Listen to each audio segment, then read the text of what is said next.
Kumit muna tayo ng ceiling fan, guys.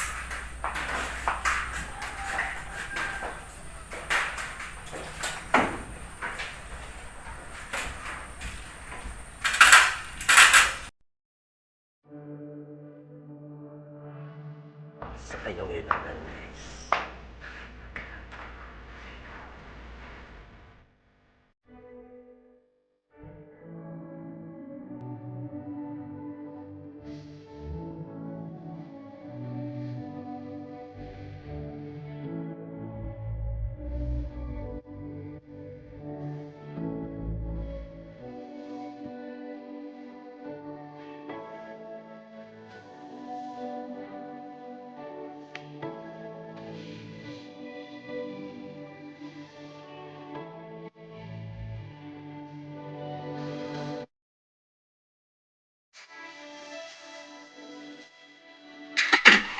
Ay, ko yun nga.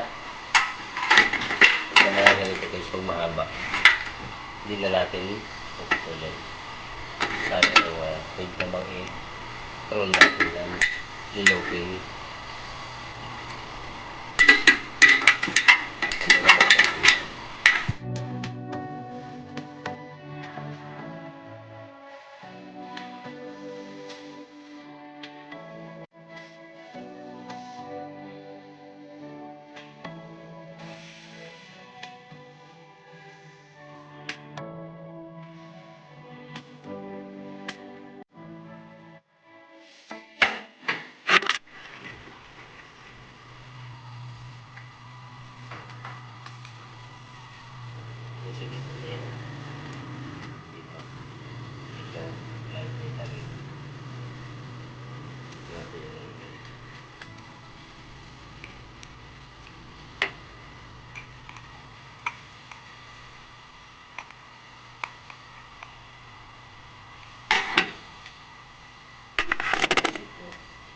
Mabot yung balat niya. Mas dahil din ako.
Bali dyan tayo kukuha ng supply.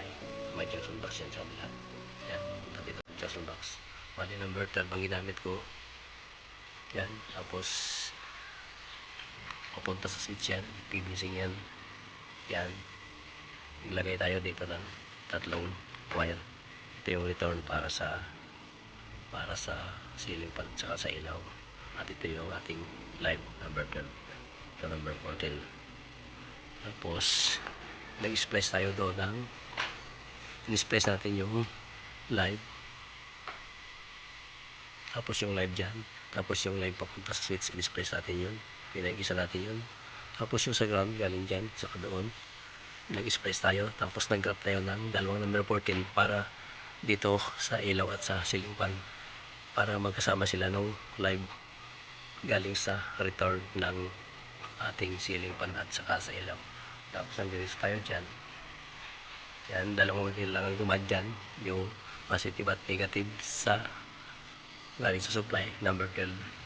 Tapos dyan sa Johnson box, naglagay din tayo ng PVC pipe dyan, punta sa switch. Halos parehas lang naman ang style yan doon sa kabila. Ito, yan, ito yung pinaka-return sa ilaw at sa ceiling fan, number 14. Tsaka ito yung live, number 12. Yan. Tapos, in-space din natin yung live papunta doon yung live. Tapos yung papunta sa live, in-splice natin yun, pinag-isa lang. Tapos, yan. Tapos yung ground, tsaka ground dyan, in-splice natin. Tapos, naglagay din tayo ng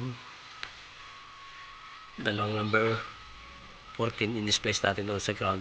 Yung number 14, pinakang drop ng ilaw at saka sa ceiling fan.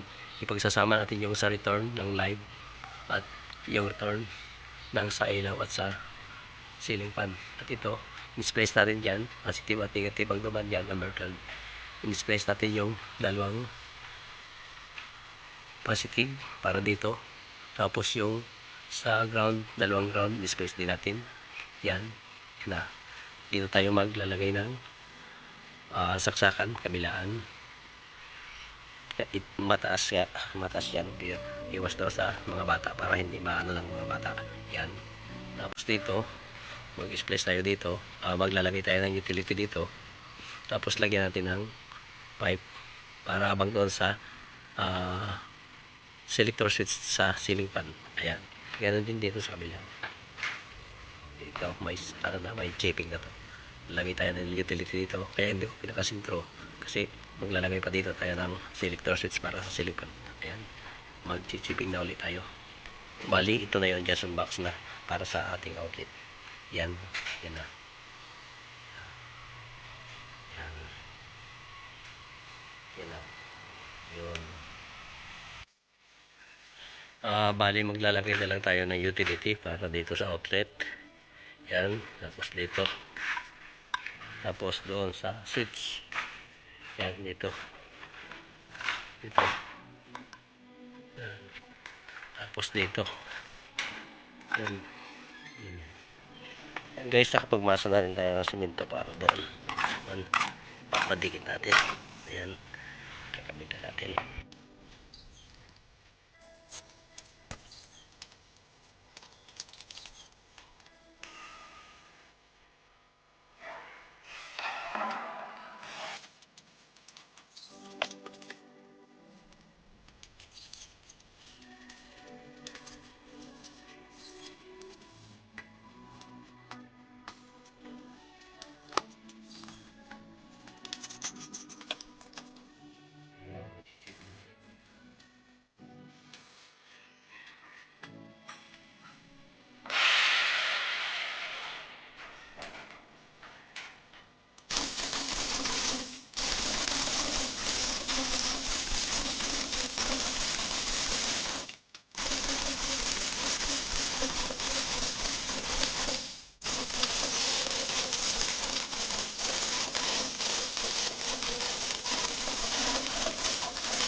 Ayan guys, paglagay na rin tayo ng utility para sa switch.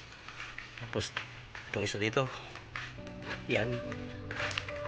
Maglalagay tayo ng switch mamaya. At saka itong dalawang outlet. Ayan guys. Ayan.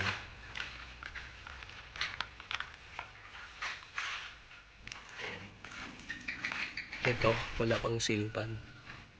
Mamaya ko pagapitan. Yan.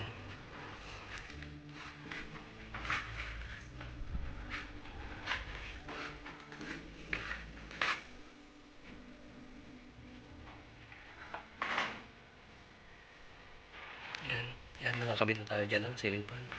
Tapos yung ipakulig na lang natin doon yung power supply. Okay, so dito ko na siya kinuha. Yan, pangit ng pagkaka-splice. Ang gipit. Ang iksi. Wala. Okay na rin yan, sige man. Ito yung live. Yan o. Yan. 220 volts. Click na natin. Hirap mag-spice. Ang iksi ng pagkaka-spice. Ayan guys, hindi ko na video yung pagpailo natin pero umilaw naman siya. Kung nagustuhan nyo aking video guys, please like and subscribe. At huwag ding kalimutang i-hit ang notification bell para updated kayo sa aking mga video. See you guys. Bye-bye. God bless.